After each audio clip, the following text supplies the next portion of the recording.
అస్సలాముఅలైకుం everyone అందరికీ ఈ video చూడకముందే ముందు వ్లాగ్స్ చూస్తే అర్థమవుతుంది. దాని కంటిన్యూషన్ వ్లాగే అండి ఇది.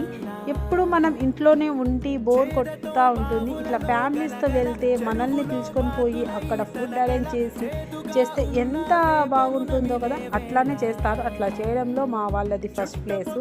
మా మామ వాళ్ళైనా అమ్మ వాళ్ళైనా ఇంకా మా తమ్ముడికి చెప్పాల్సిన అవసరమే లేదు. నెక్స్ట్ డిన్నర్ పార్టీ ఏర్పాటు చేస్తున్నారన్నమాట. దానికి ప్రిపరేషన్లు కూడా ఉన్నాయి. ఇక్కడ వచ్చేసి చూసేయండి, చక్కగా అంతా నాన్ వెజ్ తిన్న తర్వాత ఈవినింగ్ చాలా హెల్తీ స్నాక్ రెడీ చేసేసారు. ఇక్కడ వచ్చేసి చూసేయండి, మరి ఇవి ఉన్నాయి కదా, దీనికి తెలుగులో ఏమంటారు? మేము వచ్చేసి బేరా అంటాము, మీరేమంటారు? రేగ్గాయలు అంటాము లేదు. ఇక్కడ ఏదో మా అక్క వచ్చేసి ఇట్లా పీకేసింది. పీకడం వల్ల తన చెయ్యికి చాలా ముళ్ళులు గుచ్చుకున్నాయన్నమాట. అది ఏ చెట్టు కూడా తెలీదు.